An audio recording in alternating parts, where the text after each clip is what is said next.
Good afternoon, I'm Lynn Bowie. Here are some of the stories WJZ is following today.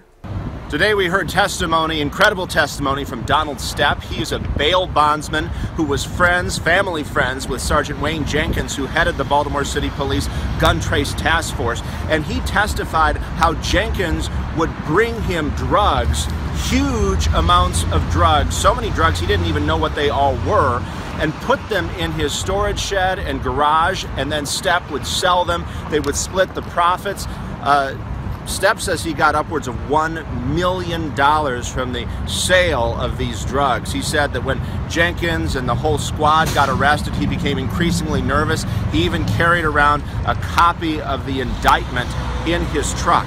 He also testified how Jenkins brought him garbage bags full of looted pharmaceuticals. These pharmaceuticals were taken from pharmacies in the areas affected by the riots in 2015 after the death of Freddie Gray. So he says Sergeant Jenkins was bringing him these looted pharmaceuticals. He was selling them. At the time, the police commissioner said the looted pharmaceutical drugs were behind the rise in violent crime in the city. He also said that a Baltimore County officer, who was unnamed, was involved in at least one of his robberies. And what the defense attorneys for detectives Daniel Herschel and Marcus Taylor have said is that he really didn't mention much of their clients at all. In fact, he had never had a face-to-face meeting with Daniel Herschel at all. But really it lays out the extent of the corruption.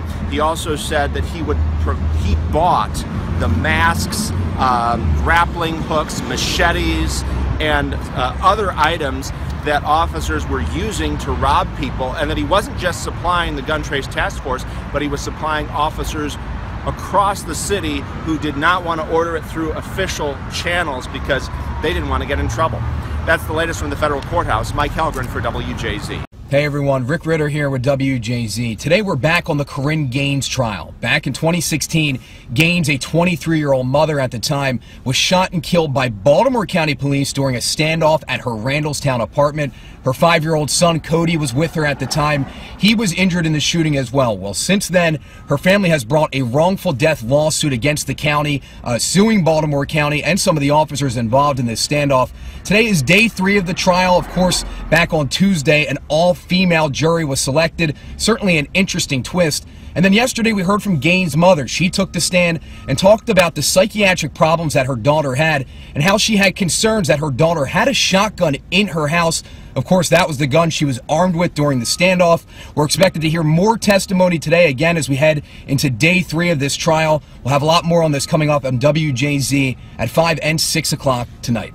Good afternoon, I'm Devin Bartolotta in downtown Baltimore at the Municipal Building, where hundreds of people are waiting in line to pay off their unpaid parking tickets. Mayor Catherine Pugh has announced today is day 1 of 2 amnesty days where they are forgiving all late fees on parking tickets. We talked to some people here who are trying to pay off tickets that are 8 or 9 years old. Some people owe $1,500 and are paying as little as $32 today. So we're going to have interviews with them as well as an interview with the mayor as to why she's doing this.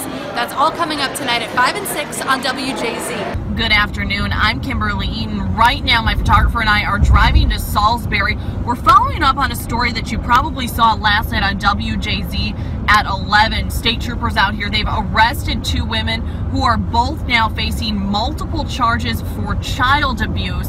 They say the women locked 3 children in a basement, feeding them only a limited diet of things like bread, water, and at times dog feces. So today we're headed to court to get the charging documents, and we'll have more details on that tonight on WJZ at 5 and 6 o'clock. Hi everyone, I'm Trace Leong here at the Park School of Baltimore, where 32 students from 4 different schools, including this one, just returned from a civil rights trip. I'm joined by the advisor, Tracy Wright. You've been leading this program for 15 years. How did this program, or how did this trip stand out from the rest?